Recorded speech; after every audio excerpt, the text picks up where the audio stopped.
Welcome to भोले की नगरी मुर्डेश्वर। नमस्कार मंडळी, हर हर महादेव। हे तुम्ही पाहतायत मुर्डेश्वरची कमान। झालं सगळ्या प्लॅनची वाट लागली। भाजी बघत दिसली का?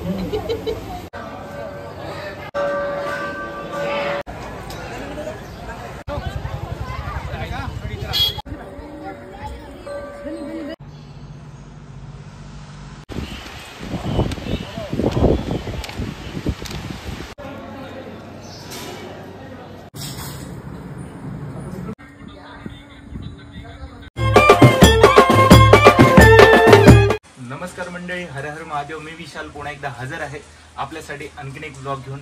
मंडळी, आपण चाललो आहोत कर्नाटकामध्ये। तिकडे जाण्याचा उद्देश असा की मुर्डेश्वर महादेवांचं मंदिर आहे, त्याचं आपण दर्शन घेणार आहोत। वेळ झालेला आहे, आता आहे सध्या घरी निवळ स्टेशनकडे। यावेळेस आपली गाडी कल्याणहून नसून ती गाडी आपली आहे ठाण्यावरून, कारण ती गाडी फक्त त्या रूटने जाते, रत्नागिरी चिपळूण कोकणातून जाते ती गाडी। सर्व काही डिटेल देतो, कसं जायचंय, कुठे पोहोचायचंय, त्यासाठी मला निघावं लागेल। वेळ झाले, गाडीचा टाइम आहे 3:45 ठाण्यावरून। चला निघूया, भेटतो तुम्हाला स्टेशनला। हर हर महादेव। एकदम मस्तपैकी पावसाचं वातावरण झालेलं आहे आणि ह्या दिवशी आपण चाललो आहोत महादेवांच्या चरणी।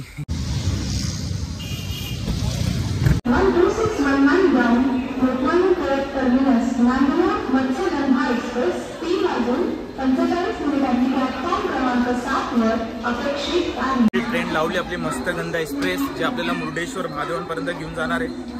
बघूया ट्रेनची स्थिती काय आहे थोड्याच वेळात। जर आपल्याला मुंबईपासून मुर्डेश्वर महादेवांपर्यंत जायचं आहे तर मुंबईवरून फक्त 2 गाड्या जातात। एक मस्तगंधा एक्सप्रेस आहे ज्याच्याने मी चाललोय, आणि आणखीन एक गाडी, त्याची डिटेल मी तुम्हाला थोड्या वेळाने देईल। स्लीपर कोचनी चाललोय, खूप बजेट ब्लॉग असणार आहे। तुम्हाला जर्नल कोच 5 भेटतात, जी पहिली ट्रेन बघतो ज्यामध्ये आतापर्यंत मी 5 जर्नल कोच पाहणार आहे। आणि असंच करत मला स्लीपर कोचचं तिकीट तत्काळमध्ये काढलं होतं, कन्फर्म झालं। थर्ड एसीचा पण नव्हता भेटलेला, तर आपण बघूया काय कसं तुम्हाला सर्व डिटेल द्यायचे त्या ब्लॉगमध्ये आणि सर्व काही माहिती द्यायची।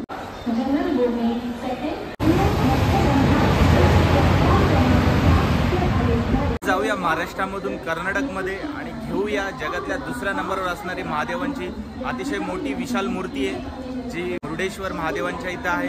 टोटल 780 किलोमीटरचं अंतर जी ट्रेन सुमारे 13 तासात कंप्लीट करणार आहे, आपल्या महाराष्ट्रापासून ते मुर्डेश्वर महादेवांच्या टेम्पलपर्यंत। बाकीच्या माहिती तुम्हाला पुढे देत राहतो, कंटिन्यू राहा। चॅनलवर नवीन आला असेल तर चॅनलला सबस्क्राईब करा, व्हिडिओ आवडत असेल तर व्हिडिओला लाईक देखील करा, नसेल आवडत तर डिसलाईक करा, बट तुमच्यासाठी व्हिडिओ छान करण्याचा आपला प्रयत्न आहे कंटिन्यूअस। मुंबईसह आपल्याला आणखीन काही क्षेत्रातून जर मुर्डेश्वरपर्यंत यायचं आहे बाय ट्रेनने, तर हे तुमच्यासमोर मी ट्रेनच्या डिटेल्स देतोय। त्यातल्या 2 ट्रेन डायरेक्ट मुर्डेश्वर स्टेशनला थांबत नाही, तर तिथून 10 ते 15 किलोमीटरचं अंतर ते बाय बस आपल्याला पूर्ण करायचं आहे। तर हे आपल्या समोर आहेत ट्रेनचे डिटेल। ही ट्रेन आपण करून मुर्डेश्वरपर्यंत पोहोचू शकता। प्रवास सुरू झाला आहे मुर्डेश्वर टेम्पलपर्यंत, बट मी चालू आहे ट्रेनने, जे की आपल्याला लो बजेटमध्ये हा व्लॉग करायचा आहे। बट ज्यांना बाय फ्लाईट किंवा बाय रोड यायचं त्यांच्यासाठी पण आपल्याकडे नियोजन आहे, तर ते सांगतो। मुर्डेश्वरमध्ये असलेलं कोणताही एअरपोर्ट नाही आहे, त्यासाठी आपल्याला जवळचं एअरपोर्ट जो पडतो तो मंगळुरू इंटरनॅशनल एअरपोर्ट आहे, जिथून त्या एअरपोर्टपासून जे मुर्डेश्वर मंदिराचं जे अंतर आहे ते सुमारे 153 किलोमीटर आहे, जे आपण कॅबने किंवा बसने पूर्ण करू शकता आणि मुर्डेश्वरला पोहोचू शकता। दुसरा आहे बाय रोडचा, आपली स्वतःची 4 व्हीलर घेऊन येत आहेत, तर आपल्याला मुंबईपासून जे कोकणा मार्गे म्हणजे गोव्यातून जर यायचं झालं तर ते मॅप मी तुमच्या समोर लावतोय। त्याचं जे टोटल किलोमीटर जे अंतर पडतं ते पडतं 756 किलोमीटर। एवढं आपल्याला अंतर वन वेचं पूर्ण करावं लागतं, जो हा मार्ग आहे मुंबई बँगलोरला कनेक्ट करतो। जर आपल्याला मुंबईपासून पुणे, सातारा, कोल्हापूर या मार्गाने जर आपल्याला कर्नाटक मुर्डेश्वर पर्यंत यायचं आहे तर त्यांच्यासाठी हा रूट आहे। 880 किलोमीटर टोटल अंतर पडतं। हा झाला प्रवास बाय फ्लाईट आणि बाय रोडचा। आता मी चालू आहे बाय ट्रेनने, ज्याची पूर्ण डिटेल मी तुम्हाला सांगणार आहे की किती लो बजेटमध्ये तुम्ही सोलो असाल, फॅमिली असाल, 1 डे ट्रिप करून तुम्ही रिटर्न येऊ शकता। त्याच्यासाठी हा व्लॉग पूर्ण बघायचा आहे, तर आपल्याला संपूर्ण डिटेल करेल। पूर्ण खर्च किती झालात मी तुम्हाला एंडिंगला सांगेल। आता सध्या आपण पोहोचूया मुर्डेश्वरमध्ये।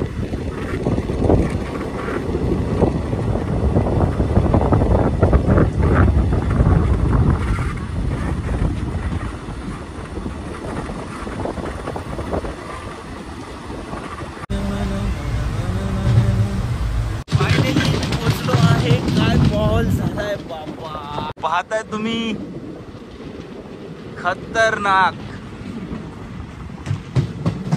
वेलकम टू भोले की नगरी मुरुडेश्वर।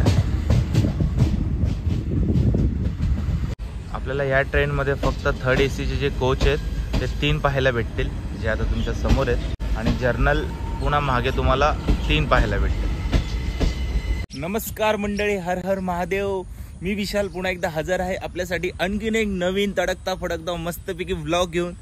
मंडळी माझ्या मागे पाहतायत, आपण आहे मुरुडेश्वरला, कर्नाटकमध्ये, आणि आज आपण घेणार आहोत इकडच्या महादेवांचे दर्शन व जगातली सर्वात उंच शिखरावर असलेली दुसरी मूर्ती ज्याला स्थान दिलं गेलंय ती आहे, तिचे पण आज भेट देणार आहोत, बीचेस घुमणार आहोत, कुठे थांबायचं आहे, काय काय करायचं आहे, ह्याच्या व्यतिरिक्त आणखीन तुम्ही होनरला पण जाऊ शकता। खूप साऱ्या गोष्टी आहेत, पुढे सांगतो इथं कसा पोहोचलो सगळ्या डिटेल्स ऑलरेडी देणार आहे। तर चला जाऊया।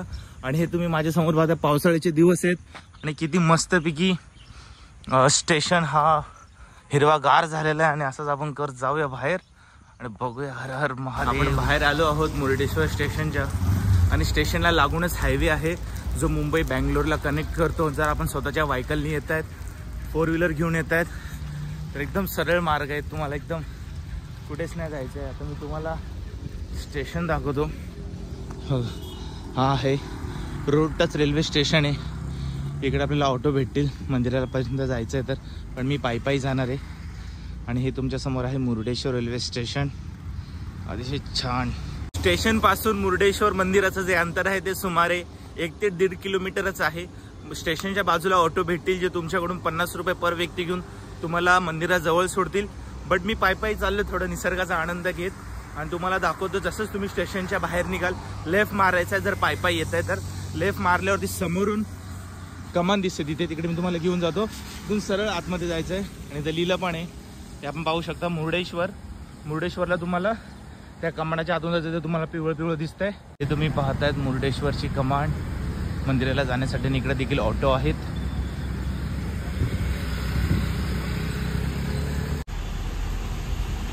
हे असतात फायदे, थोडं चालत आपण वॉक करत आलो तर मंदिराजवळ एक शाळा दिसते, आणि ही शाळा एवढी छान दिसते ना, म्हणजे एकदम जुन्या काळासारखी एकदम ही शाळा दिसते। तुम्हाला मी दाखवतो।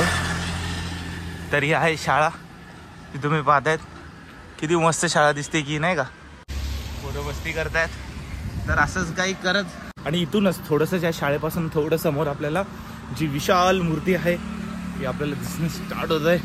खूप एक्सायटेड आहे मी, आणि जाऊन थोडं फ्रेश होतो अगोदर। फ्रेश ते झाल्यावरच मग आपल्याला पुढचा आपण ब्लॉग कंटिन्यू करूया। मस्तपैकी कौलाची घरात बारीक झालं, सगळ्या प्लॅनची वाट लागली, पाऊस कसला जोरात पडतोय रे बाबा, बघताय तुम्ही। आता ऊन होतं, आता पाऊस पडला, काय चाललंय रे बाबा। जर असंच कंटिन्यू पाऊस पडला तर काय करायचं आपण। ते बघा तिथे आहेत महादेव। जसं आपण हा रोड येऊ आतमध्ये मंदिराजवळ, आणि हे तुम्ही आता माझ्या मागे पाहतायत, हे सगळे हॉटेल आहेत थांबण्यासाठी। जर आपल्याला हॉटेल घ्यायचे असेल तर इकडे आपल्याला स्टार्टिंग 1000 पासून स्टार्ट होते रूमची, ज्याच्यामध्ये तुम्हाला 1 डे ट्रिप करायची, तुम्ही 1 डेच रिटर्न जाऊ शकता। 1 डेच्या रिटर्न गाडी पण आहेत पुन्हा मुरुडेश्वरवरून। तर सर्व काही इन्फॉर्मेशन देतोय बघा। तुमच्या हे हॉटेल आता बनत आहे, नवीन तो बनलेला आहे, आणि समोरच तुम्हाला दिसतात प्रभू, आणि असं काय इकडचं हा वातावरण। हे आहे इकडचं बस स्टँड। जर आपल्याला ऑटोनी नाही बसनी यायचं तरी बसची सुविधा आहे, पण त्याच्यासाठी आपल्याला रोडवरती यावं लागेल, तिथून बस भेटते आतमध्ये येण्यासाठी। आपण मंदिराजवळ पोहोचल्याच्या नंतर सर्वात प्रथम आपल्याला पाहायला भेटतं ही 16व्या शतकातली पुष्करणी। हे कुंड आहे, अतिशय मधोमध एक देवांचं मंदिर आहे। मंदिराला जाण्या अगोदर इकडची भेट देऊन आपण दर्शन घेऊ शकता, मग आपण मंदिराकडे जाऊ शकता। फ्रेश होण्या अगोदर म्हटलं थोडा नाश्ता करून घेऊया, भूक लागली। तर मंदिराच्या लागूनच इकडे खूप सारे हॉटेल आहेत, आणि इकडचे स्पेशल आहे मसाला डोसा, इडली वडा। तर मी पण मसाला डोसा मागवला, बघूया। एका हॉटेलमध्ये बसलो। मुरुडेश्वर टेम्पल मधला सर्वात पहिला नाश्ता डोसा तर एवढा मोठा आहे, त्याच्यात मधली भाजी दाखवतो तुम्हाला मी। भाजी बघा दिसली का? तर असा काही डोसा आहे, खाऊया आणि मग निघूया। तर मंडळी आपलं बिल 60 रुपयाचा डोसा, 20 रुपयाची पाण्याची बॉटल, आणि हा 15 रुपयाचा चहा। Total bill 95 rupees. तर मी आहे सध्या मंदिराच्या समोर, आणि फक्त 30 रुपयामध्ये मी फ्रेश झालोय। मंदिराच्या बाजूला जसं तुम्ही बघताय माझ्या मागे इकडे इकडे फ्रेश होण्यासाठी एक वॉशरूम दिला गेला आहे. नीट अँड क्लीन आहे. 30 रुपये आंघोळीसाठी घेतात. जर तुम्हाला हॉटेल घ्यायचं आहे तर हॉटेल त्या साईडला आहे. आणि हे समोर तुम्ही पाहताय मंदिर. जाऊया आतमध्ये, घेऊया दर्शन. चला जाऊया मंदिरामध्ये. त्याच्या अगोदर तुम्हाला दाखवतो फुलतेन जर तुम्हाला घ्यायचे झाले तर कुठून घ्यायचे आहेत. ही वाट आहे. जर तुम्हाला कपडे वगैरे जर काही शॉपिंग करायची तर इकडे, आणि या साईडला बीचला जायचा रस्ता आहे. आणि समोर मुरुडेश्वर, आणि त्याच्या समोर इकडे फुल हार ते घेऊ शकता. जसं आता मी इथूनच घेतो आणि मग सरळ निघतो आतमध्ये. मंडळी 60 रुपयाचा दिलाय प्रसाद. फुल आहे, नारळ आहे आणि अगरबत्ती आहे. आणि इथून समोर आता काय आपण प्रवेश करतोय आणि तुम्हाला आतमधून संपूर्ण डिटेल देतो. जाऊया. जर आपण स्वतःची गाडी आणत असाल तर मंदिराच्या आतमध्ये तुम्हाला पार्किंग दिली गेली आहे. इकडे स्वतःची गाडी लावू शकता. मोस्टली लोक काही जण गाडीवरच आलेत. आणि बाबा गेटच्या आतमध्ये एंटर केल्याच्या नंतर जर आपले काही लगेज असेल, 1 डे ट्रिपसाठी येत आहे तर आपलं लगेज तिकडे आहे. लगेज तिकडे ठेवायचं आहे आणि आपली गाडी तर पार्किंगमध्ये लावून सरळ मंदिराच्या आत आहे. मंदिराच्या आतमध्ये दर्शनाला जाण्या अगोदर आपल्याला पार करायचा आहे राजा गोपुरम. मी पहिल्यांदा जेवढा उंचा गोपुरम बघत आहे. टोटल हे एकूण 20 माळ्याचं आहे आणि आपण 18व्या माळ्यापर्यंत जाऊ शकता. ते आपण जाऊ शकता लिफ्टने. आपण पहिले मंदिराचं दर्शन घेतल्याच्या नंतर मग आपल्याला सांगतो जिथून पूर्ण तुम्हाला मुरुडेश्वरचा व्ह्यू दिसतो बीचचा सह. तर अगोदर जाऊया, दर्शन घेऊया आणि मग जाऊया 18व्या माळ्यावरती. चला आपण जाऊया मंदिराला दर्शनासाठी. आणि हे जे माझ्या मागे बाकी उभे आहेत त्यांना जायचं आहे वरती 18व्या माळ्यावरती. ते त्याच्यासाठी उभे. त्याच्यासाठी टोकन तिकीट घ्यावं लागतं. 10 रुपये तिकीट आहे. ते आपण नंतर पाहूया. आणि इथे तिकीट घ्यायचं आहेत आपल्याला.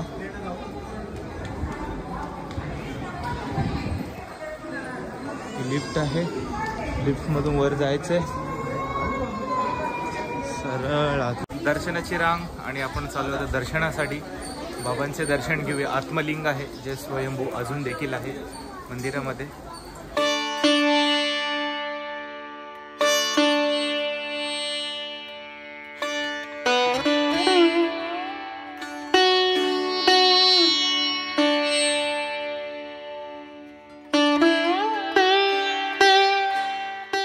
काय पूजा घालायची असेल तर त्याचे रेट लिहिले गेले. ह्या ह्याच्यामध्ये तुम्ही इथे उर्दूत लिहिले, कन्नडमध्ये, तिकडे इंग्लिशमध्ये लिहिले. सो पूजा काय घालायची असेल हे आत्मलिंग आहे आतमध्ये. ते पाहूया आपण.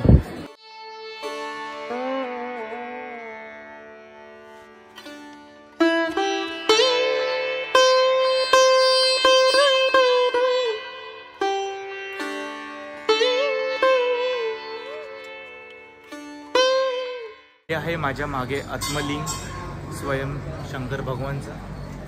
आणि अतिशय सुंदर दर्शन झालेत ना. धक्काबुक्की ना काही.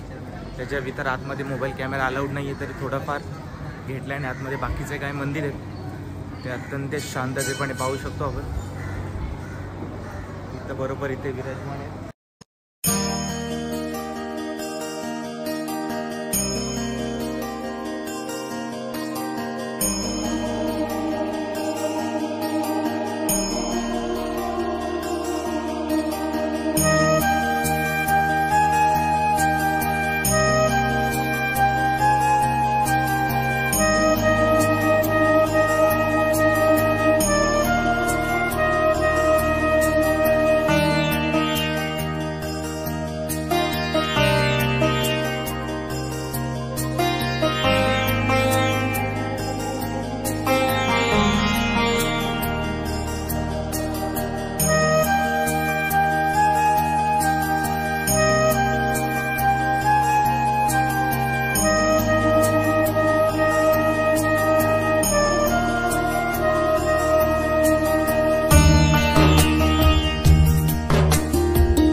शांत सुख भेटतं नाही. इथे बसून खूप छान वाटतंय.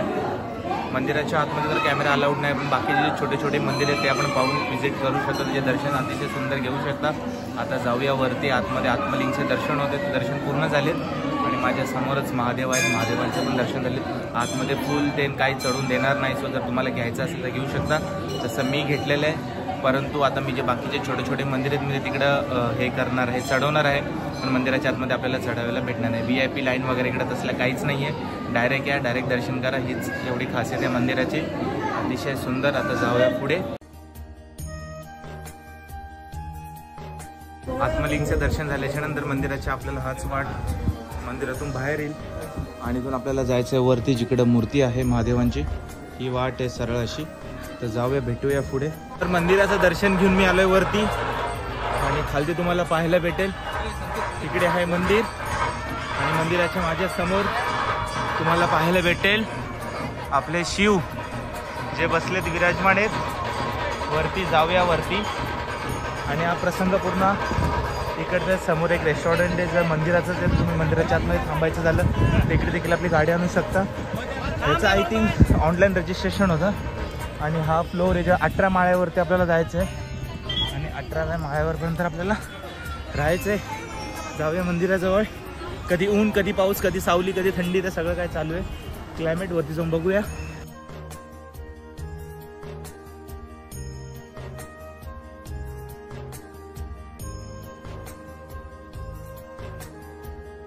थोड्याशा पायऱ्या आहेत वरती जाण्यासाठी आणि एकदम जवळून पाहायला भेटणार आहे जी जगातली दुसऱ्या क्रमांकावर आहे महादेवांची सर्वात मोठी मूर्ती. तिचे आपल्याला दर्शन घडतो जवळून.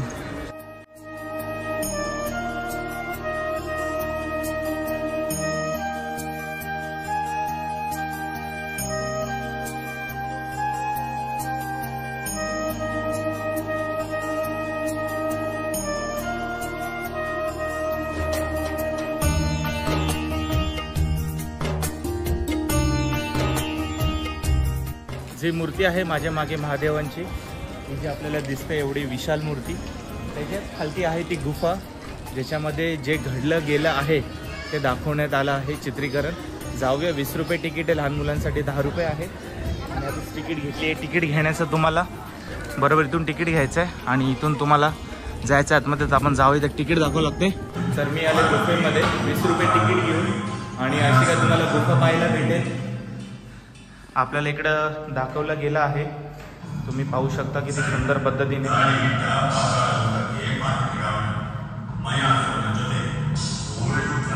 ही ती मूर्ती साकारलेली जेव्हा रावणने आईला वचन दिले होते की आई मी तुझ्यासाठी कैलाश पर्वत आणेल. त्यावेळेस रावण हे महादेवांकडे गेले होते आणि तेव्हा महादेवाने त्यांना आत्मलिंग दिलं होतं की तू घेऊन जा लंकेमध्ये स्थापित कर. ज्यावेळेस रावण निघाला होता श्रीलंकेकडे त्यावेळेस मध्येच त्यांना गणपती बाबा बालरूपमध्ये भेटले आणि त्यांनी तो आत्मलिंग गणेश बाप्पांना दिला म्हणजे त्यांच्या हातात दिला. तर त्यांनी तो खालती ठेवला. त्याच्यावरून रावण हे क्रोधित झाले चिडले. त्याच्यामुळे ते ओढण्याचा त्यांनी शिवलिंग प्रयत्न केला जो 5 तुकड्यामध्ये भागीत झाला. तो वेगवेगळ्या जागेवरती पडला. ते तुम्हाला पुढे दाखवतो. जो त्याचा खालचा पार्ट आहे ज्याला आत्मलिंग म्हणलं गेले ज्याचे आपण आता दर्शन घेतले आणि बाकीचे जे 4 भाग कुठे पडले ते आपण बघूया पुढे जाऊन. तर आपल्याला स्टार्टिंगला हे असे दिसते. हे रावण आहेत जे भगवान शिवांचं ध्यान करतायत आणि हे पुढे तुम्हाला पाहायला भेटेल नारायण आणि विष्णू भगवान. इथूनच तुम्हाला लाईनीशीर. आणि हे रावण आहे जेव्हा रावणने कैलाश पर्वत उचललेला दाखवला ह्याच्यामध्ये पण ते घेऊन जाऊ नाही शकले. हे पाहता तुम्ही हे रावणने कैलाश पर्वत उचललेला आहे.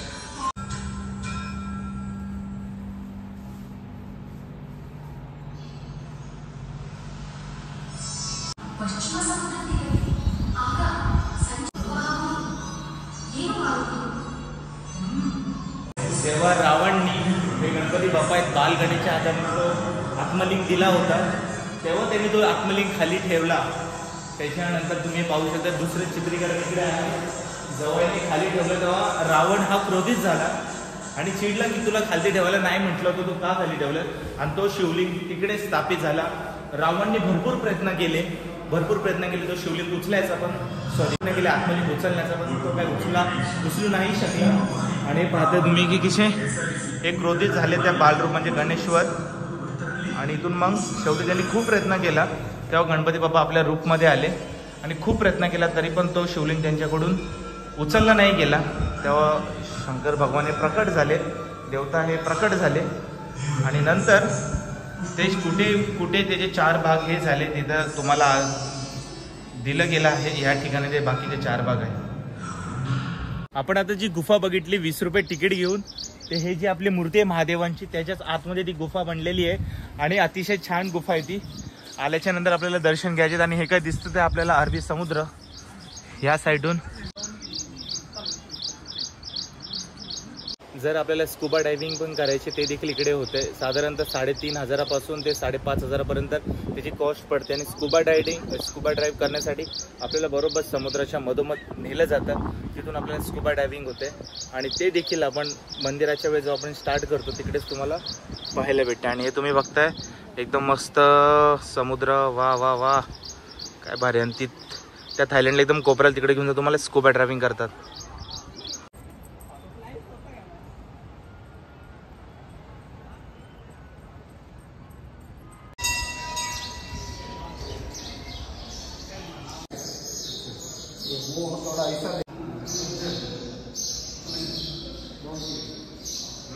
चला मंडळी, वरचे सर्व दर्शन झालेत आपले. आणि हे समोर बघतायत हे आहेत हॉटेल जे मंदिराच्या आतमध्ये. जर आपल्याला बुक करायचे झाले तिकडून करू शकता, बट कॉस्टली आहेत. कारण बरोबर मंदिराच्या जवळ ते जर स्वतःची गाडी आणली तिकडे समोर पार्किंग करू शकता. आतमध्ये रेस्टॉरंट पण आहे, खाण्यापिण्याची सुविधा सगळी आतमध्येच आहे. आता जाऊया तिकडे 18व्या फ्लोअरला बघूया. आणि हे महादेवांचे दर्शन समोर आणि त्याच्यासमोर आहे शनिदेवांचं मंदिर.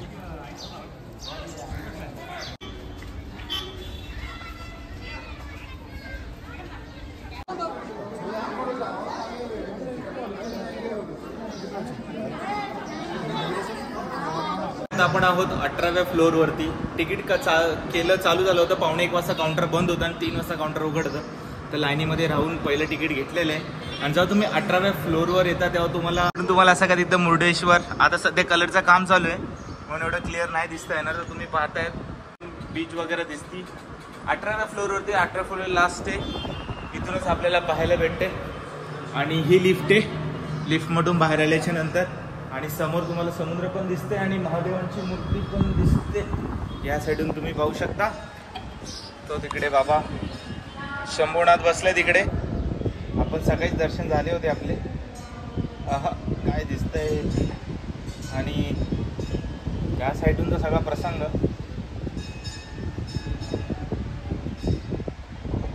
पावणे 1 वाजता लक्षात ठेवायचं. पावणे 1 वाजता काउंटर बंद होतं आणि 3ला उघडते.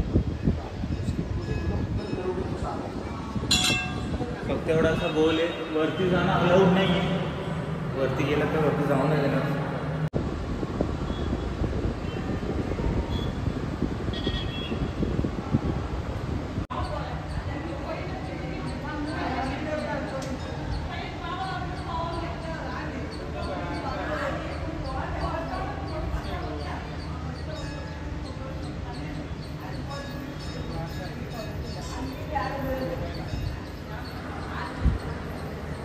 तर बस असं काही दिसतंय वरतून मुर्डेश्वर महादेवांना. जर उंचावून बघायचं तर 18 फ्लोअरवर यावं लागेल 20 रुपयाची तिकीट घेऊन. आणि मी 20 रुपयाची तिकीट घेतली होती. पण हे पाईप लागलेत मध्ये, कलरचं काम चालू आहे ना, तर एकदम क्लिअर दिसलं असतं. हरकत नाही, जेवढं दिसलं तेवढं चांगलं आहे. आणि मस्तपैकी आपलं बघून झालंय. मी ज्या या गेटला उभं राहावं. मस्तपैकी एकदम थंड हवा येते बर्फासारखी. मस्त भारी वाटतंय.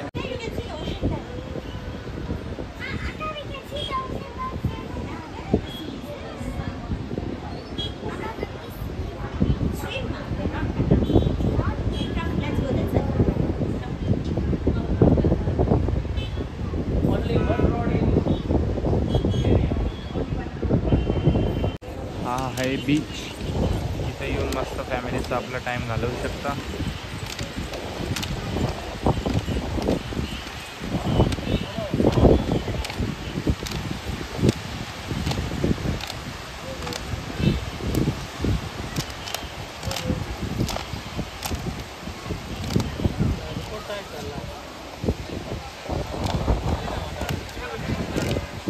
मंडळी, मी सध्या आहे बीचवरती आणि पावसाळ्याच्या वातावरणामुळे इकडे 1 महिना बीच बंद ठेवलेला आहे.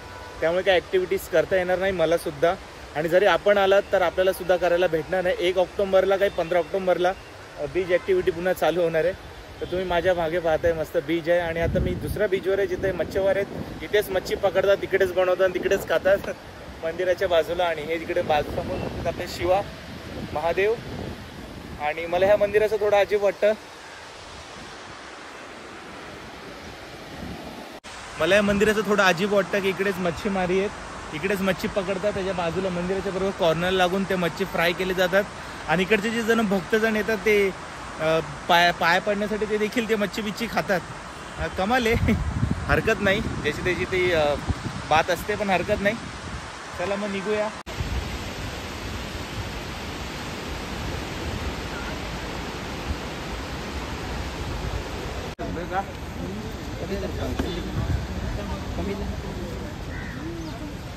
मच्छी पकडल्यात.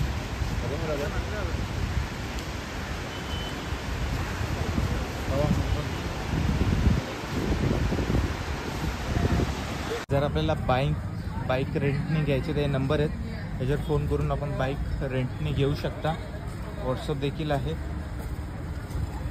आणि स्कुबा डायव्हिंग करायचं पण झालं तर वरती नंबर दिलेला आहे स्कुबा डायव्हिंगचा. स्कुबा डायव्हिंग पण बुक करू शकता ऑनलाईन. मी आपल्याला बीच इथपर्यंतच दाखवू शकतो, जवळ नाही जाऊ शकत आहे, कारण बीच बंद ठेवलेत पावसाळे वादळीमुळे. आणि पाऊस खरंच जास्त आहे. सकाळपासून मी पण आलतो तर पाऊसच पडत होता जोरजोरात. आणि हे बघा, घाण पण सध्या भरपूर झाली आहे, कारण कोणी न गेल्यामुळे साफसफाई पण नाही आहे. आणि समोरच महादेवांचं मंदिर, त्या साईडचा पण ब्रिज तिकडे होतो, एक पलीकडे एक इकडे. आणि हे तुम्ही बघताय मस्तपैकी इकडे मस्त चाय भजी, इकडे फिश.